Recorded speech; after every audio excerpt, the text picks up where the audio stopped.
જો મિત્રો આપણે 11મા ધોરણની અંદર છેલ્લી યુનિટ પ્રાણીની ધર્મ વિદ્યા એમાં નવા ચેપ્ટરની આપણે શરૂઆત કરી છે.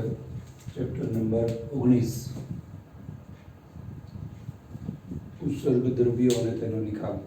તો એનું એક લેક્ચર આપણે અગાઉ જોયું, જેની અંદર આપણે એવું સમજ્યા કે પ્રોટીનના ચયાપચયના કારણે જે એમોનિયા ઉત્પન્ન થાય છે એ મોટાભાગના પ્રાણીઓના સૌથી પહેલાં ઉત્સર્ગ દ્રવ્યનું નામ છે. એને દૂર કરવા માટે ઘણું બધું પાણી છે એ વેડફવું પડે. એવા પ્રાણીઓ એમોનિયા ત્યાગી પ્રાણીઓ કહેવાય, જે મૂત્રનો વારંવાર નિકાલ કરે. એના પછી સ્થળચર પ્રાણીઓ વાત કરીએ તો એ એમોનિયાને યુરિયામાં ફેરવે યકૃતની અંદર, જેને કહેવાય વિનત્રલીકરણની ક્રિયા. એમાં એને થોડી એનર્જી એટીપીના રૂપમાં વાપરવી પડે એમોનિયાને યુરિયામાં ફેરવવા માટે, પણ એમોનિયા કરતાં યુરિયા ઓછો ઝેરી છે અને એના નિકાલમાં પાણીનું પ્રમાણ થોડું ઓછું વેડફાય, એટલે પાણી બચે, થોડી શક્તિ ખર્ચાય. એ પ્રાણીઓ છે એ સાંદ્ર મૂત્રનો સમયાંતરે નિકાલ કરે. અને જે પક્ષીઓ કે વિહંગ વર્ગના પ્રાણીઓ છે અને સરીસૃપ વર્ગના પ્રાણીઓ છે, એ તો પાણી એ પોતાના જીવન જે ક્રમ છે એના ભાગરૂપે પાણી બહુ ઓછું પીવે છે. એ લોકો પાણી મૂત્ર રૂપમાં નિકાલ કરે એ એમની જીવિતતા જોખમમાં મૂકે, એમને પરવડે કે પોસાય એવું નથી. એટલે એ તો એમોનિયાને યુરિયામાં ફેરવા પછી વળી અને યુરિક એસિડમાં ફેરવી અને મળ સાથે જ એનો નિકાલ કરે. એટલે એની અંદર કદી મૂત્ર ત્યાગ પ્રવાહી સ્વરૂપમાં થતો જોવા ન મળે. તેવા જે યુરિક એસિડ ત્યાગી પ્રાણીઓ છે એ કદી પાણીનો નિકાલ જે ઉત્તર પદાર્થ છે સાથે કરશે નહીં. તો આપણે એવા પ્રાણીઓને કહીએ છીએ યુરિક એસિડ ત્યાગી પ્રાણીઓ. પણ એમાં યુરિક એસિડ બનાવવામાં વધારે શક્તિ વેરપાય, એમોનિયાને યુરિયામાં ફેરવવા માટે અને યુરિયાને વળી પાછું યુરિક એસિડમાં ફેરવવા માટે. પણ એની સામે પાણી ઘણું બધું બચે. એટલે છેલ્લે આપણે એવા નિષ્કર્ષ પર આવ્યા હતા કે પાણી જે પ્રાણીમાં બચાવવાનું હોય ઉત્સર્ગ દ્રવ્ય નિકાલમાં, તો એટીપીના રૂપમાં શક્તિ વધારે વપરાય. અહીં સામે જે પ્રાણીઓ એમોનિયા દૂર કરે એમાં શક્તિ છે એ વપરાય નહીં. બરાબર. ઉત્સર્ગ પદાર્થ તરીકે જે પ્રવાહી પદાર્થ તરીકે નિકાલ પામે નાઇટ્રોજનયુક્ત પદાર્થો જેને તરલ પદાર્થો કહેવાય, તો એ ઉત્સર્ગ પદાર્થ છે આ એમોનિયા, યુરિયા, યુરિક એસિડ વગેરે. અને આપણે બે નામ બીજા પણ આપેલા, ક્રિએટિન અને ક્રિએટિનિન. તો એ પદાર્થો શરીરમાં પ્રોટીનના ચયાપચય ઉત્પન્ન થાય તો એનો નિકાલ થઈ રાખે છે. એના માટે કુદરતે દરેક પ્રાણીઓમાં ઉત્સર્જન તંત્ર મૂક્યું છે. છેલ્લે આપણે થોડી એ પણ વાત કરી કે નર પ્રાણીઓમાં ઉત્સર્જન તંત્રનો કેટલો ભાગ એ પ્રજનન તંત્રમાં પણ સંકળાયેલો હોય. જે પ્રજનન કોષો છે, નર પ્રજનન કોષો એટલે શુક્રકોષો, એના નિકાલમાં પણ તંત્રનો થોડો ભાગ કોમન હોય. એટલે આપણે મૂત્ર જનન તંત્ર કે ઉત્સર્ગ જનન તંત્ર પણ કહીએ છીએ. અહીંયા આપણે ટૂંકમાં પાઠમાં શીખવાનું છે ઉત્સર્જન તંત્ર. નર પ્રાણીમાં આપણે કહીએ છીએ ઉત્સર્જનન તંત્ર. દર વખતે આપણે તંત્રમાં 3 દ્રષ્ટિકોણથી તંત્ર શીખીએ છીએ: બાહ્ય રચના,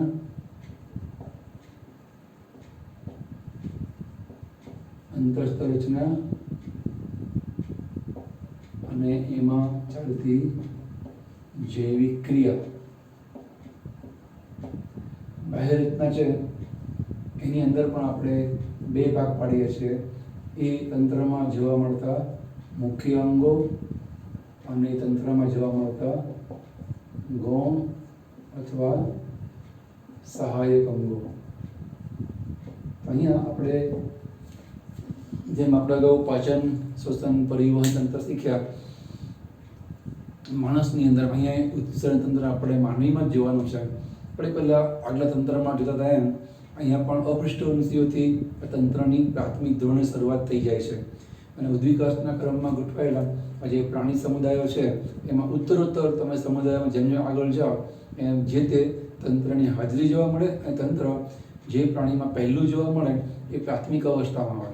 જેવું છેલ્લા પ્રાણી સમુદાયમાં તંત્ર સુવિકસિત હોય, જેમ કે ચતુષ્પાદી પ્રાણીઓમાં, ઉભયજીવી, સરીસૃપ, સસ્તન વગેરેમાં, તો એવું તંત્ર કંઈ જે પ્રાણી સમુદાયમાં સૌથી પહેલું જોવા મળે એમાં એવું એ વિકાસ સમાન અવસ્થામાં ન જ હોય. એટલે શરૂઆતમાં એ પ્રાથમિક અવસ્થામાં પ્રાઇમરી સ્ટેજમાં હોય અથવા અત્યંત સરળ રચનાઓ તંત્ર હોય. જેમ જેમ તમે પ્રાણી સમુદાયમાં આગળ જાઓ એમ એ તંત્રની જટિલતા, રચનાકીય જટિલતા વધતી જાય. તો અહીંયા સૌથી પહેલાં ઉત્સર્જન તંત્રના રૂપમાં જે રચના જોવા મળે એ છે પૃથુકૃમિ પ્રાણીઓમાં જોવા મળતા જ્યોતકોષો.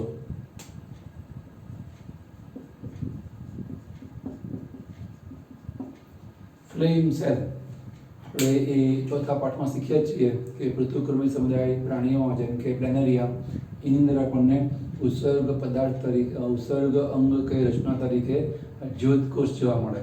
જ્યોતકોષ ઘણા બધા હોય જે શરીરમાં રહેલા પ્રવાહી નાઇટ્રોજનયુક્ત પદાર્થને, ઉત્સર્ગ પદાર્થને શોષી શરીરની બહાર એનો નિકાલ કરે. તો જ્યોતકોષ એ સૌથી પહેલાં જોવા મળતા ઉત્સર્ગ તંત્રના એકમ કે અંગ કે ઘટક કહેવાય. એના પર તમે આગળ જાઓ તો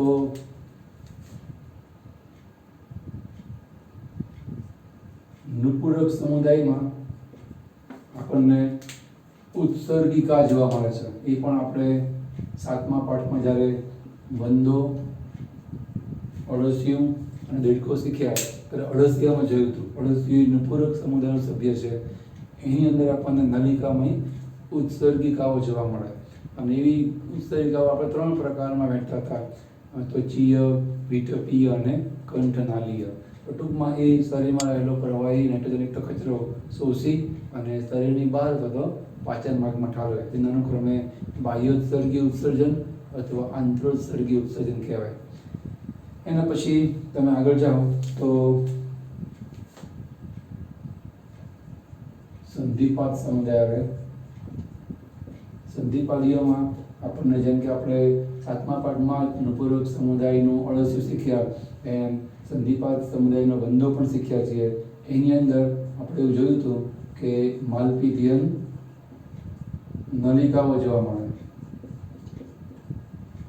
80 થી 100 જેટલી અથવા 100 થી 150 જેટલી પીળાશ પડતી વાળ કરતાં પાતળી એ નલિકાઓનું ઝુમખું એના દેહકોષ જળમાં તરતું હોય અને જોડાયેલું હોય પાચન તંત્ર જોડે.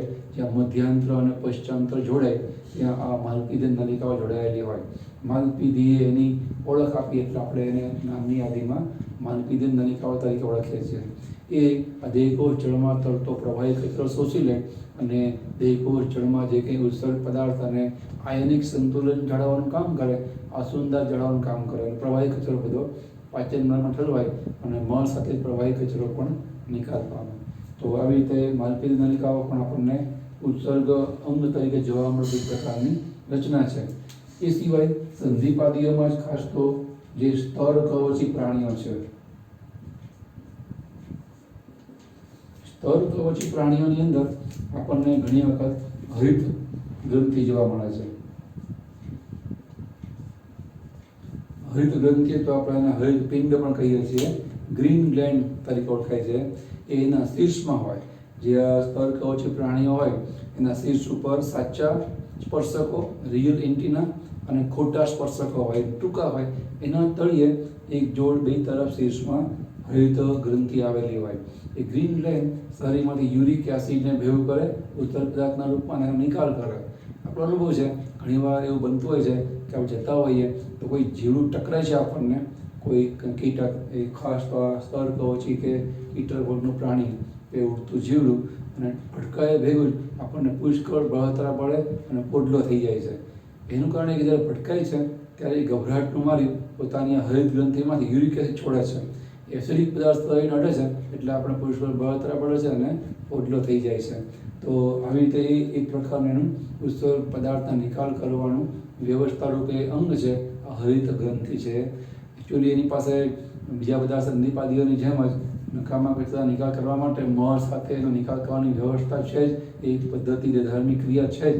પણ આ વધારાની છે રચના કે જેના દ્વારા એ રક્ષણ પણ કરે છે. યુરિક એસિડનો નિકાલ કરે તો એ ઉત્સર્ગ પદાર્થનો નિકાલ પણ કરે છે અને સાથે એનું પોતાનું રક્ષણ પણ થાય છે. તો ક્રમશઃ આવી રીતના આપણને રચનાઓ ઉત્સર્ગ અંગ તરીકેની જે રચનાઓ જોવા મળે ઉત્તરોત્તર જેમ જેમ પ્રાણી સમુદાયમાં ક્રમમાં આગળ જાવ એમ. અને છેલ્લે મૂત્રપિંડ જે જોવા મળે. જે પ્રાણીઓ છે એની અંદર ઉચ્ચર વર્ગના પ્રાણીઓમાં આપણે હવે સીધી માણસની વાત કરીએ છીએ, એમાં આપણને એક જોડ મૂત્રપિંડ જોવા મળશે. બાહ્ય રચનામાં મુખ્ય અંગ તરીકે એક જોડ મૂત્રપિંડ, સહાયક કે ગૌણ અવયવ તરીકે મૂત્રપિંડમાંથી નીકળતી એક જોડ મૂત્રવાહિની,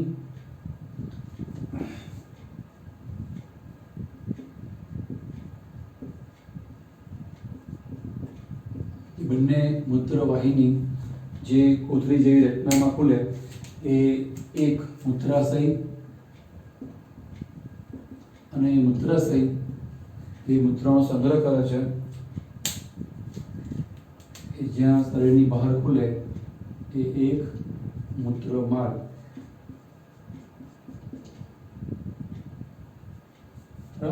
આ બધા સહાયક અથવા તો ગૌણ ઉપસર્ગ અંગો છે. મુખ્ય છે એક જોડ મૂત્રપિંડ. મૂત્રપિંડ વિશે આપણને થોડીક માહિતી એવી આપી છે કે મૂત્રપિંડ છે એ શરીરમાં ક્યાં ગોઠવાયેલા હોય. તો જે આપણા પીઠમાં કરોડસ્તંભ છે એ કરોડસ્તંભના જે મણકાઓ છે એ મણકાઓને આપણે વિજ્ઞાનની ભાષામાં કશેરુકાઓ તરીકે ઓળખીએ છીએ. એ કશેરુકાઓને સ્થાનના આધારે આપણે નામ અને નંબર આપીએ છીએ. બરાબર ગરદનની સામે જે કશેરુકાઓ છે એને કહેવાય ગ્રીવા કશેરુકાઓ, જે 1 થી 7 હોય. છાતી જેને વિજ્ઞાનની ભાષામાં આપણે ઉરસ કહીએ છીએ. તો ઉરસની સામે જે કશેરુકાઓ છે એને ઉરસીય કશેરુકાઓ કહેવાય. આ ગ્રીવા કશેરુકા 1 થી 7 હોય એ પેલી 12 હોય, એટલે 8 થી 19 કશેરુકા થઈ. તો 19મી કશેરુકા એટલે કે છેલ્લી 12મી ઉરસીય કશેરુકા અને ગ્રીવા સાતમાં તો 19મી કશેરુકા થાય કુલ. તો 12મી ઉરસીય કશેરુકા અને પછી કમર સામે જે અહીંયા કશેરુકા હોય 5 એને કહેવાય કટી કશેરુકા કે ત્રિક કશેરુકા. એની 2 પહેલી અને આ છેલ્લી ઉરસીય એ 3 કશેરુકાઓની કરોડસ્તંભની પાર્શ્વ બાજુએ, બે બાજુએ, પાર્શ્વ બાજુએ એટલે બે બાજુએ એક એક મૂત્રપિંડનું પીઠમાં શરીરના પૃષ્ઠ બાજુએ શરીર દિવાલને જોડાયેલા કે વળગેલા હોય. તો એ એનું સ્થાન છે. બરાબર. 12મી ઉરસીય કશેરુકાની પાર્શ્વ બાજુએ એનું સ્થાન છે. શરીરમાં પાર્શ્વ તરફ અને પૃષ્ઠ બાજુ આપણને જોવા મળશે. થોડા એના આપણને ડાયમેન્શન એટલે કે માપ આપે છે. એક મૂત્રપિંડ છે એ 10 થી 12 સેન્ટીમીટર પહોળા, પછી લાંબા, પછી 5 થી 7 સેન્ટીમીટર પહોળા અને 2 થી 3 સેન્ટીમીટર જાડા. અને પ્રત્યેક મૂત્રપિંડ છે એની અંદર તમે વજન કરો તો લગભગ 150 ગ્રામનું હોય, પણ આપણે અહીં આપી દઈએ 120 થી 170 ગ્રામનું એક મૂત્રપિંડ હોય. તમે આવા આંકડાઓ વારંવાર પાઠને વાંચતા હોય ને એટલે મગજમાં છપાઈ જાય. પરીક્ષામાં તમને પૂછાય કે માનવીમાં એક જોડ મૂત્રપિંડનું વજન કેટલું? તો 120 આપ્યું હોય ને 240 આપ્યું હોય, અથવા 170 આપ્યું હોય, 340 પણ આપ્યું હોય. તો 340 સાચું, 170 નહીં આવે. 240 સાચું, 120 નહીં આવે. 120 છે એક મૂત્રપિંડનું વજન છે. તમને પરીક્ષક એક જોડ મૂત્રપિંડનું વજન પૂછે છે. શક્ય છે કે એટલું આવું નહીં પૂછે, બીજું ઘણું પૂછે, પણ એમાં આ એક ધ્યાન રાખવાનું કે 120 છપાઈ ગયું હોય તો બાકીના બધા ઓપ્શન સાચા હોય તો 120 આપણે સાચું જ લાગે, અને બીજામાં 240 અને બાકીના બધા સાચા હોય. આ 120 વાળા જે ઓપ્શન હોય બાકીના ત્યાં ઓપ્શન ત્યાં 240 હોય તો આપણને લાગે 240 ખોટું, 120 આવે ને. અને તમારા દિમાગમાં સતત પાના ફેરવતા આ જ છપાઈ હોય. 120 ગ્રામ પ્રત્યેક મૂત્રપિંડનું વજન. તો 120 ગ્રામ પ્રત્યેક એક મૂત્રપિંડનું વજન છે. તમને પરીક્ષકે એક જોડ મૂત્રપિંડ પૂછ્યું છે. એટલે થોડી આવી આપણે નાની એવી સામાન્ય ગફલત ના થાય, કોમન સેન્સ ધ્યાન રાખવાનું. એટલે જે આંકડાઓ છે એ આંકડાઓ જેના માટે છે, કેટલી બાબતોના આંકડાઓ છે, એમાં કોનો સમાવેશ થાય છે, ખાસ ખ્યાલમાં રહેવું જોઈએ. નહીંતર સાધારણ રીતે 120ના આંકડા ધ્યાનમાં રાખીને તમે ચાલો હવે એક મૂત્રપિંડનું વજન કે બે મૂત્રપિંડનું કે એક જોડનું એ આપણે એવું કંઈ કેર ના રાખીએ તો એ વખતે કન્ફ્યુઝન થાય, જવાબ ખોટો પડે. તમને લાગે કે ડેમ શ્યોર સાચો જ છે, 120 આંકડો આપે છે ને, પણ તમને પ્રશ્નના શબ્દમાં એક જોડ છે, શબ્દ વંચાયો ના હોય તો એ ખોટું પડે. બરાબર, ખાસ ખ્યાલ રાખવાનું. તો આ રીતે મૂત્રપિંડ જે એનું સ્થાન, એના માપ અને વજનની આટલી વાત કરી છે. એમાં મૂત્રપિંડ જે જોડ છે તમે એનો શેપ જો આકાર તો આપણને કાજુ આકારના જોવા મળે. કાજુ આકારમાં હતો તો વાલ જેવા, કિડની અથવા તો મૂત્રપિંડ આપણને વાલ આકારના જોવા મળે. એક સપાટી બહિર્ગોળ, એક સપાટી અંતર્ગોળ, આવી રીતે મૂત્રપિંડો છે આ રીતે. આ સપાટી અંતર્ગોળ છે, આ સપાટી બહિર્ગોળ છે. જે અંતર્ગોળ સપાટી છે એને આપણે નાભી તરીકે ઓળખીએ છીએ, હિલમ અથવા તો નાભી. HILUM ઇંગ્લિશમાં એને હિલમ કહેવાય અથવા તો નાભી. એ નાભી તે કોન્ટેક્ટ અથવા કનેક્શન માટેની જગ્યા છે. મૂત્રપિંડની અંદર એ ધમની, શીરા, ચેતા દાખલ થાય કે બહાર આવે, આ જગ્યાએ દાખલ થાય કે બહાર આવશે, એને જોડાણ કહેવાય. ટૂંકમાં આટલી વાત આપણને થોડી બાહ્ય રચનામાં મૂત્રપિંડની આપી છે. હવે બાહ્ય રચના સહિતના મૂત્રપિંડ સાથે આ જે 3 સહાયક ઉત્સર્ગો છે એને પણ આપણે દોરીએ તો માનવીનું ઉત્સર્જન અથવા તો ઉત્સર્જન તંત્ર આપણને કંઈક આવું જોવા મળશે.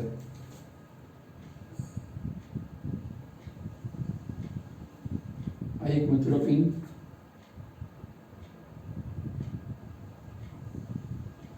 આ બીજું મૂત્રપિંડ. તમે થોડું ધ્યાનથી જુઓ ને, થોડું આપણે વધારે નીચે દોરીએ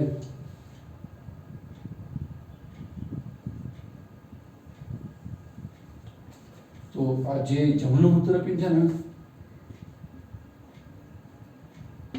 જમણું મૂત્રપિંડ એ ડાબા મૂત્રપિંડ કરતાં, લેફ્ટ કિડની કરતાં થોડું નીચું હોય. શરીરમાં આ રીતની ગોઠવણી હોય. એનું કારણ શું કે આપણે જમણી બાજુએ અહીંયા યકૃત આવે છે, જાડા પડ જેવું દ્વિખંડી યકૃત હોય. એની નીચે વચ્ચે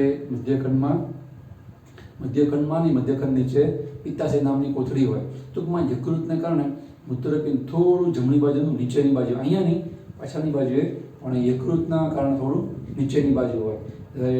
ડાબી બાજુનું જે મૂત્રપિંડ થોડું હોવું જોઈએ ત્યાં કે આપણને આની સાપેક્ષે નીચું હોય એટલે ઊંચું લાગે છે.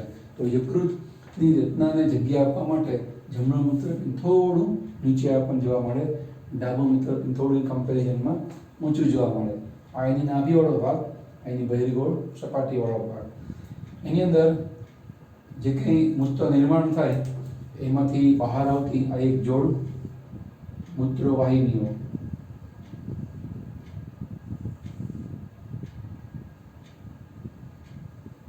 યુરેટર અથવા તો મૂત્રવાહિની.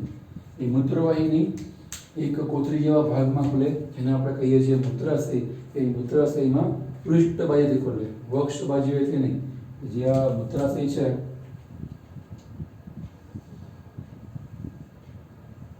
યુરિનરી બ્લેડર, તો મૂત્રાશય એમાં પૃષ્ઠ બાજુએ ખુલે, આવી રીતે પાછળથી ખુલે છે પોતપોતાના સ્વતંત્ર છિદ્ર દ્વારા. અને પછી જે મૂત્રાશય છે એ છેવટે જે દ્વાર દ્વારા ખુલે એને આપણે કહીએ છીએ મૂત્રમાર્ગ.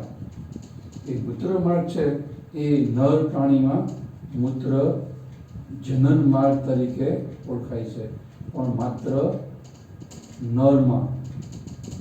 કારણ કે એ મૂત્રમાર્ગ મતલબ શિશ્ન, જેમાંથી શુક્રકોષ વીર્ય સ્ત્રાવના રૂપમાં નિકાલ પામે છે, એટલો માર્ગ કોમન થાય.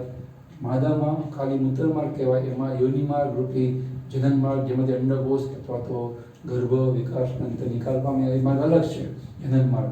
એટલે માદામાં મૂત્રમાર્ગ કહેવાય, નરમાં એ મૂત્ર જનન માર્ગ અથવા તો એને ઉત્સર્ગ જનન માર્ગ પણ કહેવાય.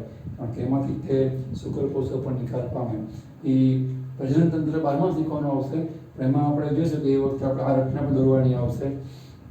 મૂત્રાશયનો જે ભાગ જ્યાં ખુલે છે ત્યાંથી પ્રોસ્ટેટ ગ્રંથિ, આગળ ઉપર બલ્બ યુરેથર ગ્રંથિ, પછી શિશ્નમાંથી એ બે માર્ગ પસાર થાય. પણ આઇધર ઓર માર્ગ ખુલે, જે આપણા અહીંયા શ્વાસ નળી છે અને અન્નળી પણ છે. એ બંને જ્યાં જોડાય ભાગને આપણે કંઠ નળી કહીએ છીએ, બરાબર. કંઠ નળી એટલે નાકથી શરૂ થાય છે, મોં જે ખુલે છે, મુખદ્વાર ને મુખ ગુહા, એ પણ ખોરાકને પસાર કરે, હવાને પસાર કરે. તે ભાગને આપણે સામાન્ય માર્ગ કહીએ છીએ, અન્ન માર્ગ કે વાત માર્ગ કે શ્વસન માર્ગ કહેતા, અને કંઠ નળી કહીએ છીએ. તે આગળ જતાં બે અલગ પડી જાય. પછી આગળ શ્વાસ નળી, પાછળ અન્નળી. એ આઈધર ઓર ખુલ્લી રહે છે, એક સમયે કદી બે ખુલ્લી ના હોય. એક વી આકારનો પડદો છે, એને આપણે કહીએ છીએ ઘાંટી ઢાંકણ. એ કાં તો શ્વાસ નળીને ખુલ્લી રાખે, કાં તો અન્નળીને. મોટા ભાગે હંમેશા એ અન્નળીને બંધ રાખે છે. શ્વાસ નળી ખુલ્લી હોય છે. આપણે 24 કલાક રાત દિવસ જાગતા ઊંઘતા ભાનમાં કે બેભાન અવસ્થામાં શ્વાસનું લેવા મૂકવાનું કામ ચાલુ જ છે, તો હંમેશા અન્નળીને બંધ રાખે. ફક્ત જ્યારે આપણે ખાઈએ પીએ કોઈ પણ વસ્તુ ને ગળવાની હોય એટલો સમય એ પડદો વી આકારનો શ્વાસ નળીને બંધ કરે, અન્નળી ખુલે, એ વસ્તુ પસાર થઈ ભેગું પડે પડદો પાછો અન્નળીને બંધ કરી દે, પછી શ્વાસ ચાલુ થઈ જાય. આપણે જ્યારે ટૂંકમાં કહેવાનું રહે કે કંઈ પણ વસ્તુ ગળતા હોય ઘન કે પ્રવાહી ખોરાકને, ઇવન થૂક પણ આપણે ગળીએ છીએ એ વખતે આપણો શ્વાસ બંધ થઈ જાય છે. શ્વાસ લેવો અને ખોરાકને ગળી જવો બંને જોડે શક્ય નથી, કારણ કે પેલો જે વી આકારનો પડદો છે એ એપિગ્લોટિસ તરીકે ઓળખાય. એ ગમે તે એકને આઈધર ઓર વિન્ડ પાઇપ એટલે કે શ્વાસ માર્ગ અથવા તો ઇસોફેગસ એટલે કે અન્નળીને બેમાંથી એકને તે ખુલ્લી રાખે છે. અહીંયા પણ એવું જ છે, જે શિષ્ટનો છે અંદર મૂત્ર પસાર થાય તો વીર્ય પસાર ન થાય, શુક્રકોષો એ પસાર થાય તો મૂત્ર પસાર ન થાય, એ પ્રકારની સ્નાયુમય વાલ્વ જેવી રચનાઓ અહીં ગોઠવાયેલી હોય. ટૂંકમાં એ માર્ગ કોમન છે એટલે આપણે કહીએ છીએ ઉત્સર્ગ જનન માર્ગ. એ સિવાય મૂત્રપિંડને લોહીનો પુરવઠો પૂરો પાડતી જે રુધિર વાહિનીઓ છે એની રચના આપણે બતાવીએ છીએ. આ રીતે પૃષ્ઠ મહાધમની જેની એક શાખા એ અહીંયા મૂત્રપિંડને લોહી આપે એ પ્રકારે આપણને જોવા મળે છે. તો આ છે એ મૂત્રપિંડ ધમની છે, મૂત્રપિંડ ધમની, અથવા તો આને આપણે કહીએ હમણાં કીધું એમ પૃષ્ઠ મહાધમની. પૃષ્ઠ મહાધમની જ્યારે મૂત્રપિંડની વચ્ચેથી પસાર થાય ત્યારે બંને તરફ એક શાખા આવી રીતે આપે છે, એને કહેવાય મૂત્રપિંડ ધમની, જેના નામ પ્રમાણે મૂત્રપિંડને લોહી છે પૂરું પાડે. એ લોહી ઉત્સર્ગ દ્રવ્યયુક્ત હોય, યુરિયાયુક્ત હોય. એ યુરિયા કિડનીમાં જાય એટલે ફિલ્ટર થઈ જાય, ગળાઈ જાય, અને યુરિયા વગરનું શુદ્ધ રુધિર એ બહાર આવે, જેને શીરા લઈ આવે.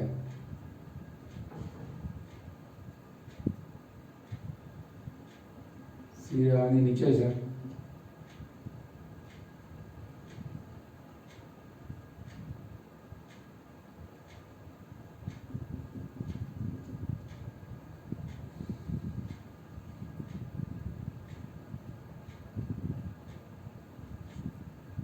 આગળ જઈ અને બંને ઉપાંગોની અંદર, પશ્ચિમ ઉપાંગ પગની અંદર ફેરવા માટે આવી રીતે બે શાખામાં ફેરવાઈ જાય. અને આ જે છે એ મૂત્રપિંડ સાથે પૃષ્ઠમાં તમે પણ એ પાછળ આવી જાય. અહીંયા આગળ છે, અહીંયા નીચે જતી હશે પાછળ આવી રીતે. બરાબર, તમને ખ્યાલ આવ્યો છે. મૂત્રપિંડ ધમની મૂત્રપિંડની વચ્ચે ઉપર છે અને નીચે આવે એટલે જતી હશે પાછળની બાજુએ. ટૂંકમાં આવી રીતે એક જોડ આ રહી એ મૂત્રપિંડ શિરા છે, અને આ પશ્ચ મહાશિરા કહેવાય. પશ્ચ મહાશિરા. બરાબર. એ સિવાય તમે જો આમાંથી રુધિર ચોખ્ખું છે બહાર નીકળશે, અને આમાંથી મૂત્ર છે બહાર આવે. એ અહીં અંદર ઠલવાય પછી એનો નિકાલ થાય. ત્રણ કનેક્શન થયા. નાભીમાં બે થયા. નાભીની અંદર મૂત્રપિંડ ધમની અને મૂત્રપિંડ શિરા એ કનેક્શનમાં કે જોડાણમાં છે. એમાં મૂત્રપિંડ ધમની દાખલ થાય છે, મૂત્રપિંડ શિરા બહાર આવે છે. મૂત્રપિંડ માંથી મૂત્રવાહિની પણ બહાર આવે છે. તો આ જે મૂત્રપિંડ ધમની લોહી આપે એ ગળાઈ, એમાં યુરિયા ગળાઈ જાય, અને યુરિયા વગર લોહી બહાર આવી જાય.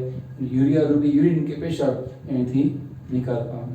એ સિવાય અહીંયા ચેતા પણ હોય, મૂત્રપિંડ ચેતા, કારણ કે મૂત્રપિંડની અંદર સતત લોહીને ગાળવાને કારણે એમાં કદાચ પથરી થાય, જે ક્ષારો હોય એ ત્યાં જમા થાય, એમાંથી અનિવન આકારની પથરી જેવું થાય અને એના હલવાથી દુખાવો થાય. તો એ દુખાવાનો અનુભવ જે તે વ્યક્તિને થાય, જેને પથરી થઈ હોવાને ખ્યાલ આવે કે એવો દુખાવો થતો હોય છે. પણ ટૂંકમાં એ જે મૂત્રપિંડ છે એમાં ચેતા પણ હોય તો જ આપણને દર્દ, પીડા કે કોઈ પણ પ્રકારની સંવેદનાનો અનુભવ થાય છે.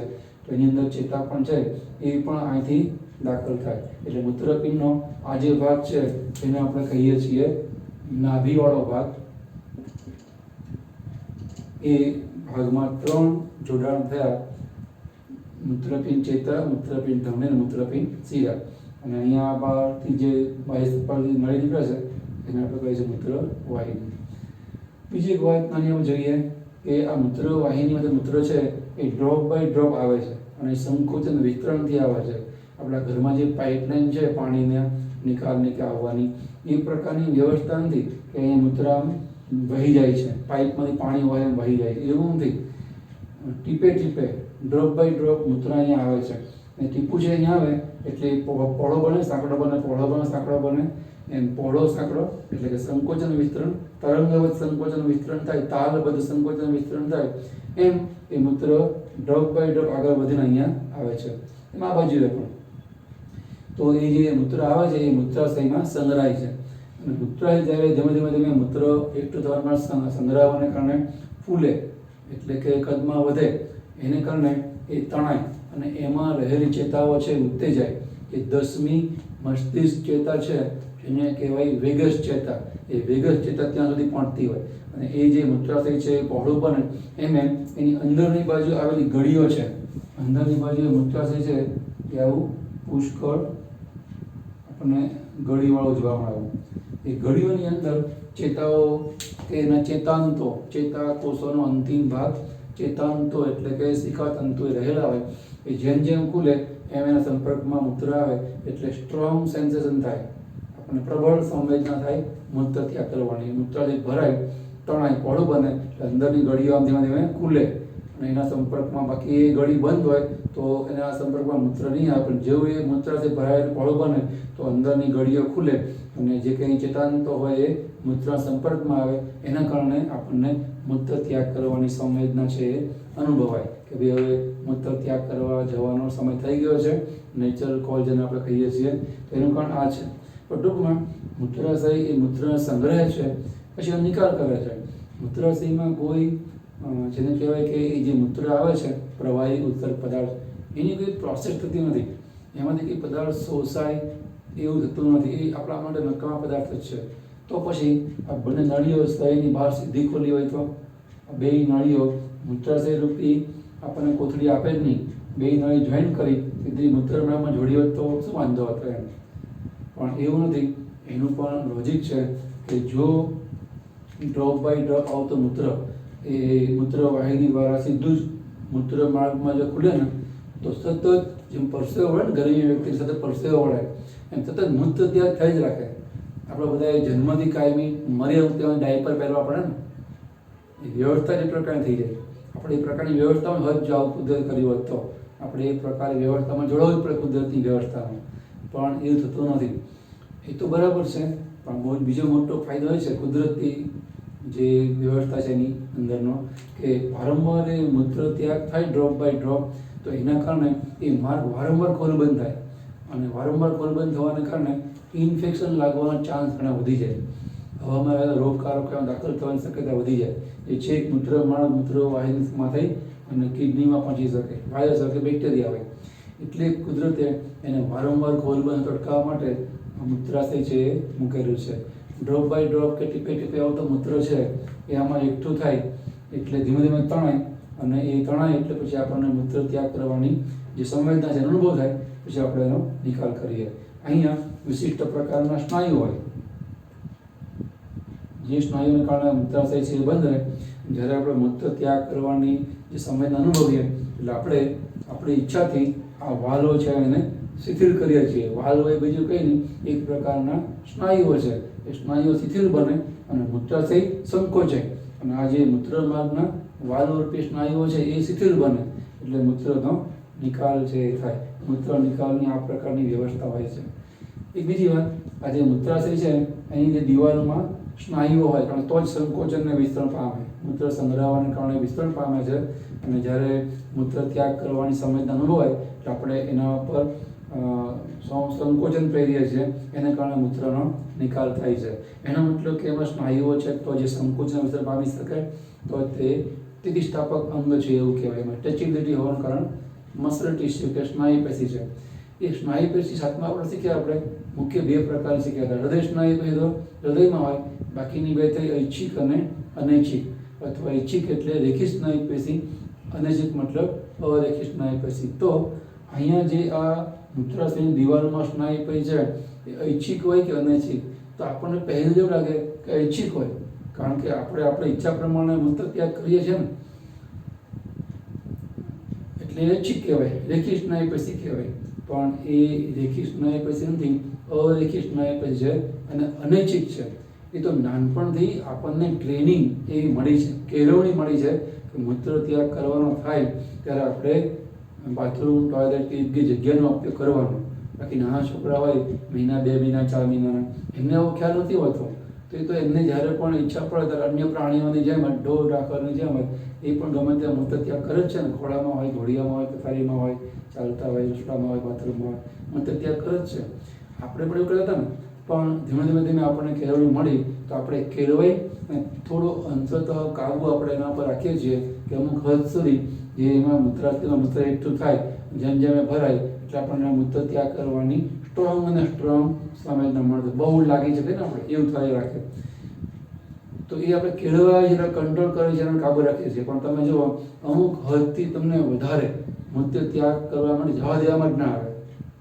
ના બેસી રહો, ના બેસી રહો, ના બેસી રહો, બેન મારે જવું છે, બેન મારે જવું છે, બેન મારે. જે છોકરો વારંવાર કરે બેન ના પાડે પછી એની થઈ જાય નાના છોકરા એનાથી, કારણ કે આ અરેખી સ્નાયુ છે. અમુક હદ સુધી, એમ મળાશયમાં પણ એવું જ છે, મળ ત્યાગ કરવાના અમુક હદ સુધી રોકી શકીએ આપણે, પછી એ ઉલટી પ્રક્રિયા આપે. તો અહીંયા આપણે કેળવાયા છીએ એટલે ભલે સ્નાયુ પેશી એ રેખિત છે, અનૈચ્છિક છે, અરેખિત છે, અનૈચ્છિક છે, છતાંય અમુક હદ સુધી આપણો કાબુ છે, પણ પછી એના પર કાબુ રહે છે. ટૂંકમાં એ પેશી પણ અનૈચ્છિક અથવા તો અરેખી સ્નાયુ પેશી છે. એટલે અમુક હદ સુધી આપણો કાબુ રહે, પછી તો એ સંકોચાઈને મૂત્ર ત્યાગ છે કરી જ નાખે કે થઈ જ જાય. તો આ રીતે આપણે આટલી વિગતો એ મુખ્ય અંગ એવા એક જોડ મૂત્રપિંડ અને સહાયક અંગ એવા એક જોડ મૂત્રવાહિની, એક મૂત્રાશય ને એક મૂત્રમાર્ગ, આટલી વિગતો આપણને આપી છે. બહુ ટૂંકી વિગતો આપણને આપી છે. અહીંયા મૂત્રપિંડનો રંગ આપણને આપ્યો નથી, જૂના કોષમાં મૂત્રપિંડનો રંગ પણ આપેલો. એની અંદર લોહી સિવાય કંઈ નથી. લોહી જાય છે, ગળાઈ ચોખ્ખું બહાર આવે છે, લોહી જાય છે, ચોખ્ખું બહાર આવે છે. જે કચરો છે, પ્રવાહી કચરો, પેશાબ કે યુરિન, એનાથી બહાર આવે છે. એટલે આપણા શરીરની આ મૂત્રપિંડ એક પ્રકારની ગળણી કહેવાય, ફિલ્ટર કહેવાય, ગળણી. એની અંદર ટૂંકમાં લોહી સિવાય કંઈ છે નહીં, એટલે આપણને ઘેરા કથ્થઈ રંગના અથવા ઈંટ જેવા લાલ રંગના આપણને મૂત્રપિંડો છે એ જોવા મળે. બરાબર. એ સિવાય પણ બીજી કેટલીક વિગતો કે એની ઉપર સંવેદક પેશીનું પારદર્શક આવરણ હોય, જેને કોષ્ઠાવરણ કહેવાય, અને પીઠની કે પૃષ્ઠભાગની દિવાલ સાથે જોડાયેલા કે સંપર્કમાં હોય, એ આપણને આપી નથી. સિવાય અહીંયા આની ઉપરની બાજુએ પીળા પડતા રંગની આવી એક એડ્રિનલ ગ્રંથિ આપણને જોવા મળે છે. એની વિગતો પણ આપણને આપી નથી, કારણ કે એડ્રિનલ ગ્રંથિ છે એ આપણે છેલ્લે આપણા આ યુનિટના 22માં છેલ્લા પાઠમાં શીખવાની આવશે. વિવિધ ગ્રંથિઓ આપણા શરીરમાં કુલ 9 ગ્રંથિઓ, અંતરસ્ત્રાવી ગ્રંથિઓ છે.